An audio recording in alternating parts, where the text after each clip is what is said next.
Welcome back to Recap. The film revolves around a high school student named Shun who is unsatisfied with his monotonous life and follows a repetitive routine of going to school and coming home every day that leaves him bored and unfulfilled. In his free time, he enjoys playing video games. One day he prays to God and expresses his desire for a life as fun as playing video games. The next day, an unexpected and terrifying event occurs in Shun's classroom. His teacher's head suddenly explodes and a menacing Daruma doll emerges from the remains, forcing the students to play a deadly game. This doll slowly turns around while singing a song. When it stops, it kills students who make even the slightest movement and turns them into red marbles. As Shun witnesses this terrifying spectacle, it dawns on him that his wish to the creator has been granted, although he never intended such a catastrophe to actually occur. The remaining students are overcome with terror and panic as the Daruma puppets continue to possess them one by one. Two boys try to open the door to escape but find it locked. They are caught moving and killed right away. An enthusiastic boy then asks everyone to stop and tells them that there is a button on the back of the doll and if they press it the game will be over. Hearing this, a boy quickly runs to press the button, but the doll turns and kills him too. Shun then notices a timer on the back of the puppet and realizes that they don't have much time to finish the game before the puppet kills everyone in the class. After hearing this, several other students rush to turn it off, but every single one of them failed. The room is now filled with marbles and corpses, so no one can run to the doll in time and take it off. Then the gamer boy gets an idea and Shun lunges over the corpses with his back on the doll to press the button and end the game. The boys celebrate, but the puppet kills the player when it announces that Shun is the only winner. Sick and tired, Shun begs the gods to put everything back to normal.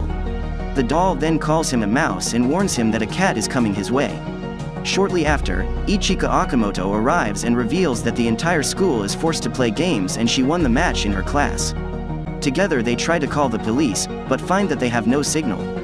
They can't run away from the school because all the exits are blocked. Ichika and Shun then make their way to the basketball court, where surviving students in mouse costumes have gathered. They notice a message on the floor that says the cat has to ring the bell for it to stop. Shun and Ichika are instructed to wear the mouse costume, and next the ground shakes, splitting open a giant cat puppet that emerges from the ground and begins eating the students one by one. Everyone panics and runs for their lives. Shun then notices a circular bell with a timer on it and deduces they need to throw the ball in the ring on the cat's neck. The best basketball player among them grabs the ball and shoots it. He almost scores, but the cat eventually snatches the ball and throws the boy against the wall with it, killing him instantly. The cat rages again. Shun notes that it's only about students wearing the mouse costume. He immediately instructs everyone to remove the costume. The cat stops for a moment, but only to continue its killing spree, targeting everyone at random. As it begins to eat Ichika, Shun and Ichika immediately don the costume and lure it away from her. He notes that while wearing the costume, one can hear the cat's voice. Turns out the poor cat was just asking her to scratch her back so she could sleep peacefully. Shun immediately climbs onto his back and starts scratching. He then asks the others to join in, and eventually the cat falls asleep. With the cat now asleep, Shun grabs the bell and prepares to throw it in the hoop. However, the other students intervene, believing that only the person who scores the bell will be declared the winner. As a result, they begin to quarrel among themselves. In the middle of the argument, the cat wakes up and launches another attack. Shun and Ichika immediately have another idea and storm into the storage room to get a regular basketball. They then both wrap the ball and bell in their costumes to fool the cat, and the plan works as Shun takes advantage of the confusion to score. But at the last moment, the ball hits the rim and bounces off. Luckily, Amaya arrives just in time and successfully takes the shot, bringing the game to a heroic conclusion. Amaya, Shun, and Ichika are declared the winners. Shun asks the cat about the fate of the losers, but before she can answer, the ruthless Amaya goes on a rampage and kills the students. He says that if one has to avoid him, to Ichika's horror, only the strong will survive. He then approaches Shun, acknowledging that both have the qualities necessary to survive. However, Ichika interjects and contradicts the claim that Shun is stronger and smarter than Amaya. This enrages Amaya and he tries to attack her, but the cat sprays a gas out of its mouth, knocking everyone out. The scene then switches to the news reporting the incident at school and calling it a terrorist attack. Soon, large floating cubes are seen hovering over the city and the authorities are struggling to bring them down. After some time, Shun regains consciousness in a cube, where he meets other survivors, including Takumi, a childhood friend of Shun's, as well as Tiara, a shy girl, and Teoka, a cocky but smart student. Shun is frustrated that he is still stuck in the game. The screen then informs the contestants that they must find keys to escape. Next, 4 wooden puppets appear in the room and explain the rules of the game. Each participant will be blindfolded and the puppets will circle them while singing melodies. When the song ends, the contestant has 10 seconds to guess which of the 4 floating wooden Kakashi dolls is behind them. As usual, one wrong guess would result in their death. When contestants get the correct answer, the puppets will explode, revealing an answer key that can be used to open the doors, allowing survivors to advance to the next stage. Teoka, who is full of confidence, goes first to act but fails to guess correctly. Tiara goes next, but can't identify the correct doll either. The puppets then turn to Takumi but avoid volunteers who leave first. It turned out that Shun secretly recorded the doll's voice while Tiara played and used the recordings. He is able to distinguish their voices and win the game. Shun and Ichika then exit the room and encounter a boy who is being pursued by a creepy doll. The man asks her to hold his hand and explains that the dolls cannot harm those who hold hands. Shun and Takumi agree to help, and the doll leaves the room envious of their strong friendship.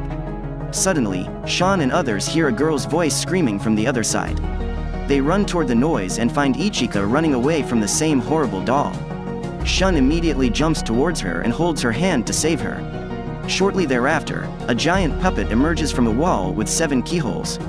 Shun and his group are then joined by 2 more and they all count the keys in their possession, realizing 3 of them are still missing.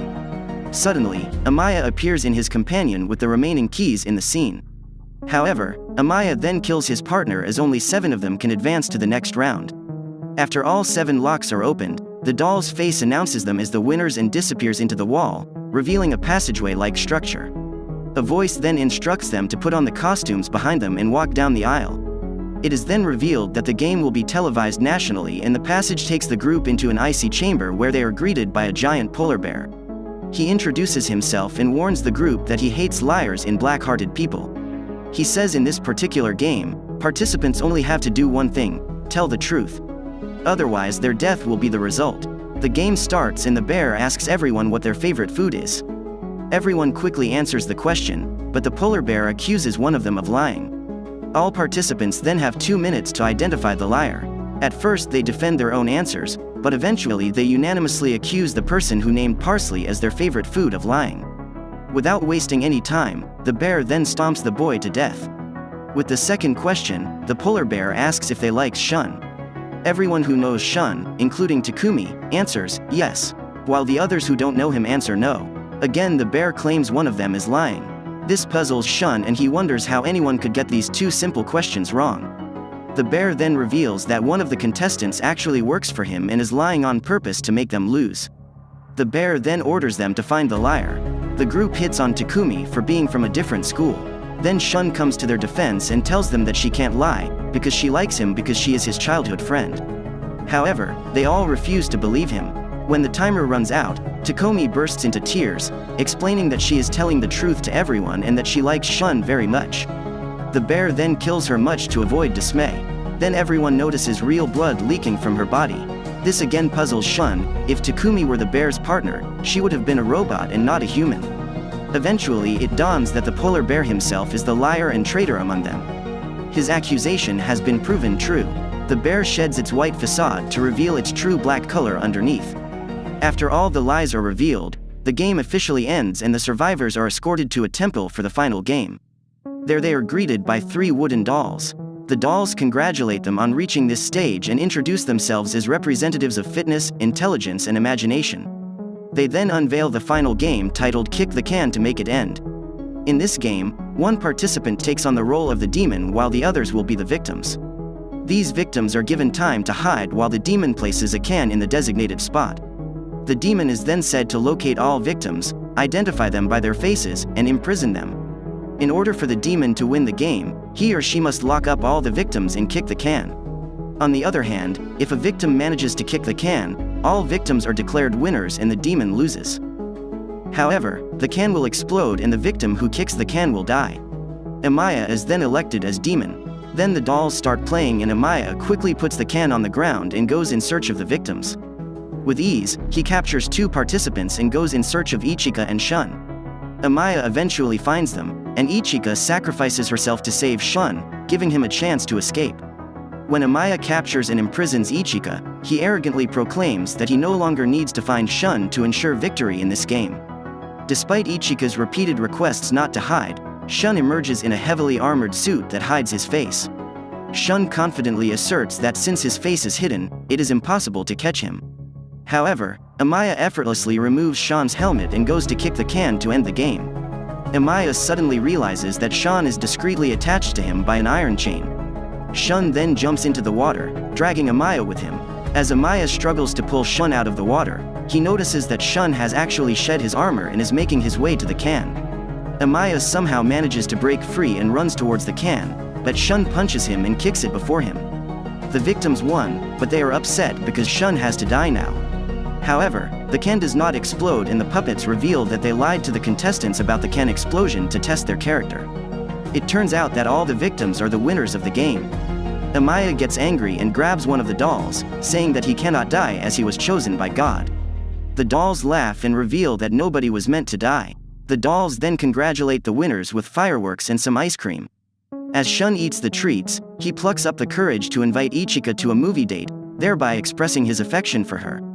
Delighted, Ichika happily accepts the invitation. As the ice begins to melt, they discover inscriptions on the sticks. The dolls then reveal that despite their past success, luck is still a crucial factor for survival. Amaya and Shun notice the words, "You live," on their sticks, while the other three, including Ichika, find the words, "You die." The puppet then kills the losers. Shun's eyes widen with horror as he witnesses Ichika inexplicably vanish into thin air. Eventually, Shun and Amaya emerge from the giant cube and are greeted by a crowd, who cheer them and inhale them as God's chosen children. Amaya rejoices at their reception. However, Shun falls to his knees in despair, overwhelmed by the burden of his losses, and coming to the discouraging realization that there is no God. So, that's the end of our movie. If you've come this far, make sure to give a thumbs up and subscribe my channel. See you later.